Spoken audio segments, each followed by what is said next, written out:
Hello everybody, and welcome to Haul Around the World, presented by Crushing Comics. I'm your host, Crisis with a K, and I have in fact hauled all of these comics around the world, not personally, but through an agent, in 2017 from Philadelphia, Pennsylvania to my home here in Wellington, New Zealand.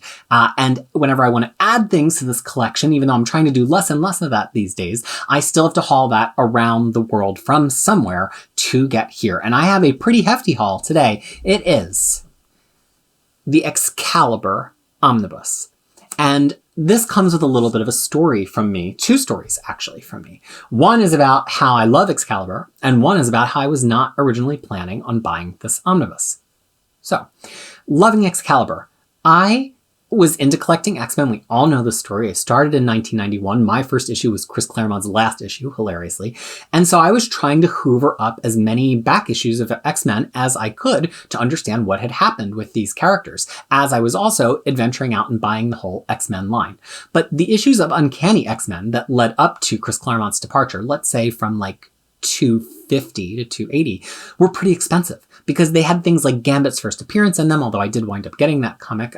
It had a ton of Jim Lee art. So I hunted down the Moore Island saga. I hunted down some Extinction Agenda, although some of them I had to get as reprints, but I was just never going to get all of those books. So similarly, for New Mutants, a lot of that was kind of early Rob Liefeld on New Mutants, and so they had escalated in price. And even X Factor in the 60s had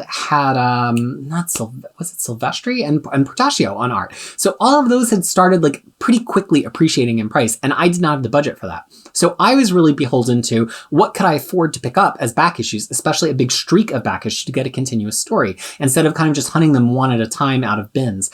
And Excalibur, it was really easy to do that, because Excalibur just hadn't appreciated in price. It was Claremont, it was Davis, but neither of them had exploded the way those image artists had and been prey to speculation. So I could pick up back issues of Excalibur usually for $1, maybe $2 at most. Even some of those other issues, I'm not saying they're all $100 books, but they were maybe $5 or $6 books at that time. And as a preteen at that point, I did not have 6 times 30 issues to pick up all of those books. $180 is a lot of comic book budget, but I could get all of the 50 issues of Excalibur that went past where that point was that I picked up for something like $80 or $90. And so that was a much better deal, and I got a much, much bigger run of issues. So that's how I came upon Excalibur. But also, I was a little bit of an Anglophile. I liked British humor. I'm trying to think of like what I would have known at that point. Probably Hitchhiker's Guide to the Galaxy. I'm trying to think of probably I didn't know Absolutely Fabulous yet, because that didn't start yet, right? We're going to need a check on that. Absolutely Fabulous actually did begin airing in 1992, so I can't say whether or not I was already kind of influenced with that and my love of British humor, but I was into that. I liked that it was a joke that I could feel in on. And plus a lot of the fantasy authors I was reading, so I read a lot of novels, were also British authors. So I liked that it was available and I could buy it. I liked that it had this winking, fantastical stuff. And then I really fell in love with Nightcrawler and with Kitty Pryde and with Rachel Summers as Phoenix, because I really liked Jean Grey, and here was this whole kind of second daughter of Jean Grey, but not quite, but who had the Phoenix Force, which I was hearing such big things about, and I hadn't yet read the Phoenix Saga, so I was like, whoa, this is the coolest. And then finally, I really fell in love with Alan Davis's artwork. But why, if I love all of those things, was I originally not going to purchase this book? Well, I have it in floppy, clearly. And then, I have every version. I mean, I think I've bought every Excalibur collection that has ever existed. So I have the original Chris Claremont, Alan Davis Visionaries. I have the subsequent Alan Davis Visionaries. I then have it in Epic Collection just behind me. I have every iteration of this that you can get. So looking at this, I was like, do I really need it? And the way that they originally solicited it, they kind of waffled a few times. Originally, they were thinking about just having it be Excalibur by Claremont, I think. And it was not even going to be a volume 1. It was just going to be Excalibur by Claremont.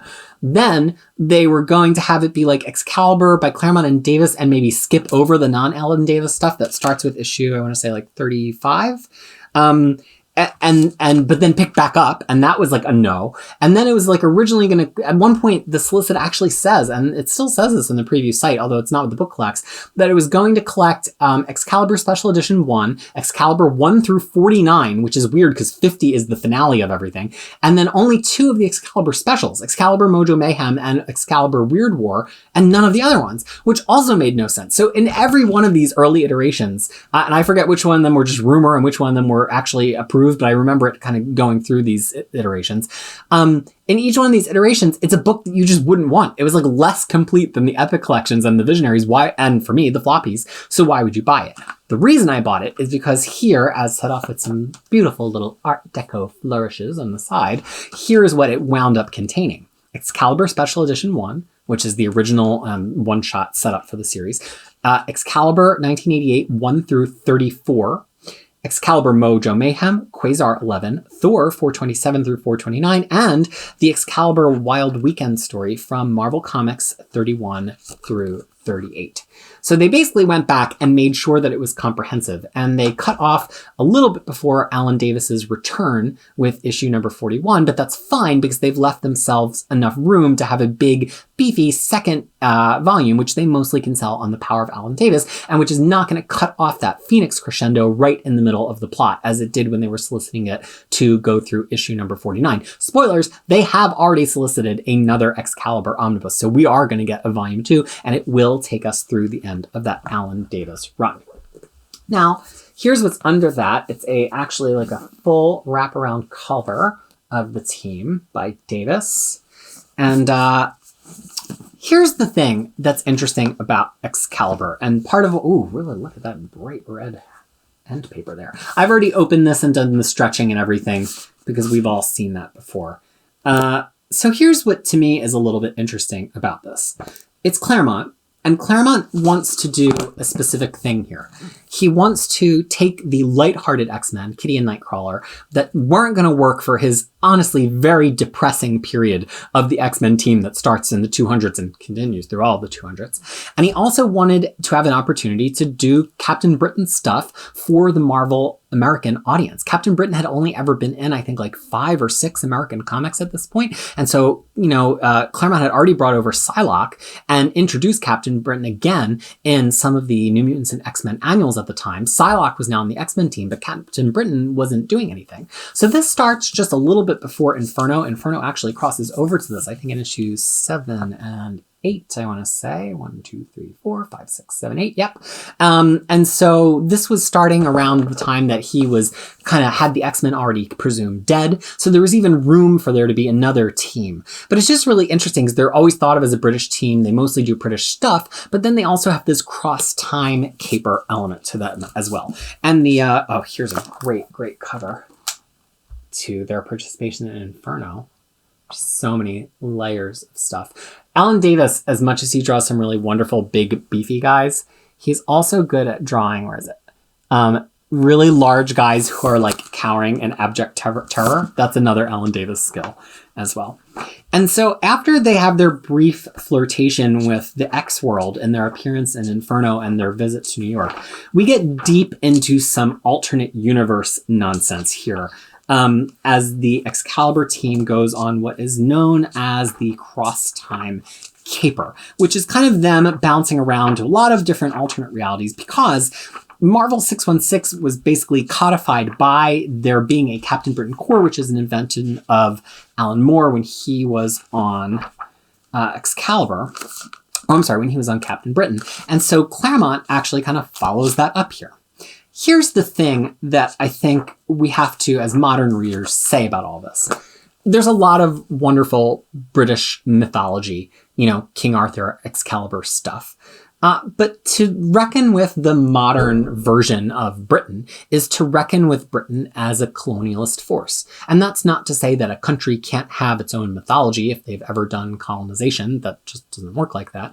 But you have to kind of hold both of them next to each other. Like we're elevating this kind of like British myth alongside of a country that has done a lot of awful things in the same way the United States does. And I think it's much part of Western pop culture to kind of recognize the good with the bad with the United States. And at least for me, as somebody who lived in the States, but now lives in a British Commonwealth, I was not as aware of that good and bad take when it came to British stuff. I just thought you could just be this unproblematic Anglophile and just love, love, love, British mythology and British culture. And then you pile on top of that this idea of the Captain Britain Corps, which is this multi-dimensional peacekeeping authority because, Britons were the seat of multi-dimensional power is, right? That's a thing to itself. And they're largely versions of Brian Braddock. Not every single one of them, but, or maybe every single one of them, now that I come to think about it. So there's layers there. And I'm just growing in my awareness of this through talking to people who are pointing these things out. And here's the thing. You can always love the thing that you love.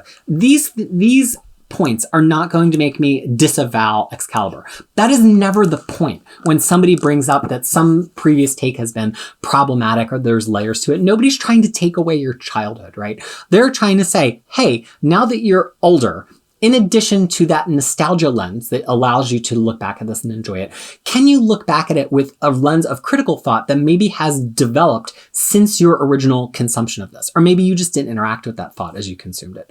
So I'm not going to stop liking Excalibur. That's not how I do things. I listen to a lot of music by artists who turned out to be terrible, terrible people, and it's still a song that I will get on the dance floor to.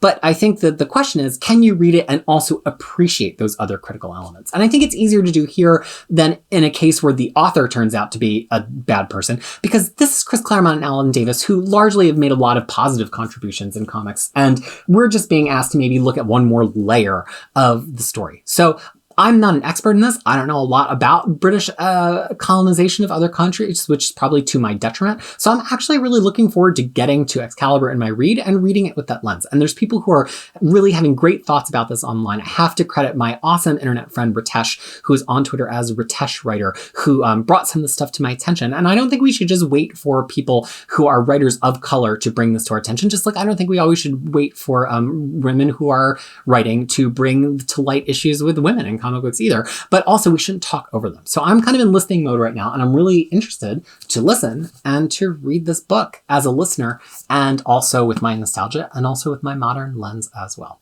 So should you buy this book? Here's the thing. You should get this book if you, A, like that 80s and 90s British humor. Do you like Fawlty Towers? Do you like Monty Python? Do you like Ab Fab? Do you like The Hitchhiker's Guide to the Galaxy? That's a reason to like Excalibur. And B, did you like when Claremont did silly, fantastical things in the X-Men? Did you like the Kitty's fairy tale annuals and stories when she's either having a dream or telling a story to young Ileana? Did you like, even though this was not by Claremont, the Nightcrawler miniseries where he goes dimension hoppings? Those are the touch tones for this book. If you like British stuff, and if you like Claremont and sillier stories of Claremont and swashbuckling stories of Nightcrawler, that is what this is going to deliver to you. If you're looking for mutant nonsense, if you are looking for the pathos of the X-Men, that's not what this book is. So I just don't want to portray to anybody that if you're this big X-Men fan, you've got to buy this. It's got to be part of your X-Men shelf. You're going to hear me say that when we talk about the New Mutants Omnibus. I am explicitly not saying that for Excalibur. The only thing you're going to miss in terms of mutant stuff in Excalibur is you're going to miss Captain Britain and Megan's relationship, and they're way off to the side of mutant stuff. You're going to miss a lot of character development for Kitty, because this is really where she becomes her own character. She's allowed to live not just as a sidekick, not as a little sister, but as just a family member. She's very much subordinate and the little sister in X-Men, but here she's got her big sister and or something else in Rachel. She's got Kurt, who's very much a big brother to her, and it's much more of a family and much less like she's the kid sidekick. So if you're a big Kitty fan, that's another reason to read this. And otherwise, I guess you missed some Phoenix stuff with Rachel, but it's honestly all been retconned. Alan Davis did some cool stuff with Phoenix, not even in this volume. It'll be in the second volume. And a lot of it has just been ignored since then. So you're not going to miss any X-Men stuff if you skip these two Excalibur omnibuses. Now, what you might be saying to me, well, Peter, I do like the current run of Excalibur in the Age of Krakoa with Teenie Howard writing it. Do I need this to appreciate that? I would say no. Even though it's called Excalibur and it's predicated on a lot of British stuff, it's much more rooted in Captain Britain stuff from the Captain Britain omnibus, which is going to be reissued later in 2021. So I don't even think that you need this to understand that. The one thing she really has used as an explicit call there is, one, the werewolves appear in the second arc of that, and werewolves are a Chris Claremont thing that he uses starting from the first story here. And the other thing is there's a lot of Saturn IX as this interdimensional empress. And that is pretty heavily featured in this Crosstown Caper. So maybe you get a little bit of that. But again, not required reading. Reading if you want. And also it's really tonally different too. So I would say for this one, if you're not already an Excalibur fan, I would say maybe read it on Marvel Unlimited. It's all there. Everything from this is in there, and enjoy it. And then if you do enjoy it, then maybe pick this up. The final thing to say about this is special features. That is often what distinguishes an omnibus from some of those smaller collections. So let's just take a page through, shall we? It has this Marvel Age cover, which I believe is the alternate DM cover of the omnibus, as well as a little Marvel Age write-up. It has Alan Davis talking about Excalibur, which is really cool. Davis is one of my favorite artists. It has some more Marvel Age coverage. It has some, some ads reproduced really nicely here. Some house ads and promotional posters. Just like a lot of pinups, promotional posters. This was just a poster that's on the wraparound cover. It just says poster by Alan Davis and Paul Neary. It has some Marvel Official Handbook of the Marvel Universe entries for TechNet, who I love. They're this ridiculous group of misshapen villains. They're almost like a parody of the, Shar Imperial Guard, who are foes of Captain Britain. And then it has some more Marvel Age material. And then it has some Alan Davis pencil pages. Gosh, he's so good. I mean, just look. I think this is Rachel. Just look at this. Really, really gorgeous stuff. I love how he draws faces. There's something about the ratio of eyes to nose from Davis that is just really, really attractive stuff to me. So that's the special features. Not so many special features that I think this is like a buy just for the special features, but if you're an Excalibur fan and you're looking for some Easter eggs, a positive. I'm almost up to this in my sequential read of everything X-Men from the beginning of giant size X-Men from 1974 and 1975. So I am really looking forward to getting to this in the read and doing it in that recontextualized way. So I'd love to hear from you below. Were you already a fan of Excalibur that was excited for this? Are you on the fence about Excalibur and don't know anything about it? And if you were on the fence, does my description of it entice you to buy it? Or does it tell you maybe this is not for you? Let me know in the comments below. Otherwise, this has been Haul Around the World, and this is one pretty big haul and really something I'm happy to own, even if it is like the 4th or 5th copy of it that is in my house. Until I see you again, this has been Crisis with a K for Crushing Comics, and I hope that you are all well.